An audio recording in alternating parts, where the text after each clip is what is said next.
ازيكم عاملين ايه؟ رب تكونوا كويسين. في فيديو النهارده انا هتكلم عن منتجين، ولكن انا مش عايزه اصنف مش عايزه اصنف الفيديو لجامد واجمد او احطه تحت باند جامد واجمد، علشان الفيديوهين اللي هتكلم عنهم الاتنين اجمد واحلى من بعض، فمش هعرف احط جامد واجمد عشان هكون بظلم المنتجين. فانا هتكلم عن المنتجين، وده حلو في ايه وده وحش في ايه، طب ده احلى في ايه، ده اجمل في ايه، نستخدم ده امتى نستخدم ده امتى. ولك انت يا مشاهد حريه الاختيار، نفضل انهي منتج اكتر من التاني. فمش هقول عليكم، يلا بينا نبدا الفيديو.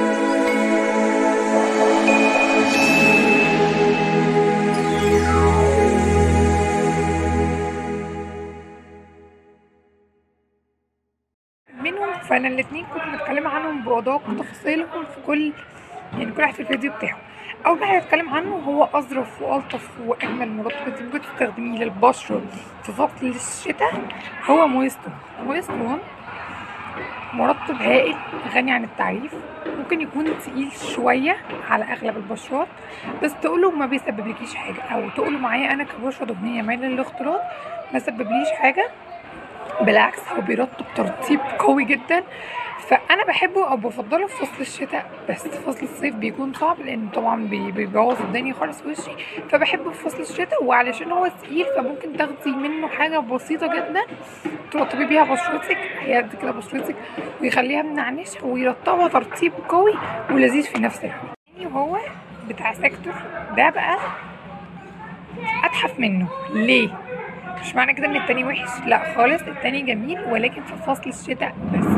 ده بقى هيمشي معاكي شتاء صيف خريف ربيع عيد، كل حاجه هيمشي معاكي. ده اولا خفيف على البشره، ثانيا ترطيبه كويس برضو بيرطب ترطيب قوي، ولكن هو خفيف على البشره مش تقيل، فهمتي بشرتك بتمتص بسرعه. واهم حاجه ان انت ما تقدريش وانت بتستخدمي منه علشان ما يدهننش بشرتك وتحسي ان بشرتك عرقانه من كتر ما انت مرطباها. يعني ده والتاني تحفه، ولكن انت شوفي لو بشرتك بتنشف قوي قوي قوي قوي قوي قوي وحاسه انك هي محتاجه مرطب قوي جدا، يبقى ممكن تستخدمي مويستون سواء صيف او شتاء.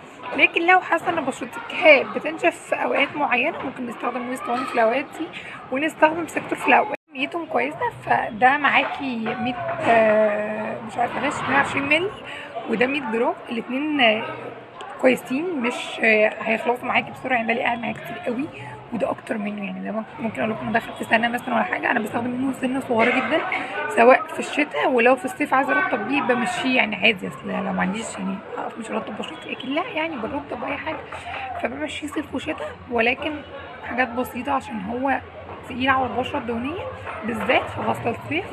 فلو انت بشرتك دهنيه ممكن تخففي منه شويه، لو بشرتك تمام دوسي تمام وهيبقى تمام جدا. ده هيمشي معاكي ومع كل انواع البشره ولذيذ وحلو، الاثنين سعرهم حلو والاثنين سعرهم لذيذ والاثنين كميتهم لذيذه والاثنين ترتيبهم لذيذ، ومش هطول في الفيديو، واشوفكم فيديو تاني ولذيذ.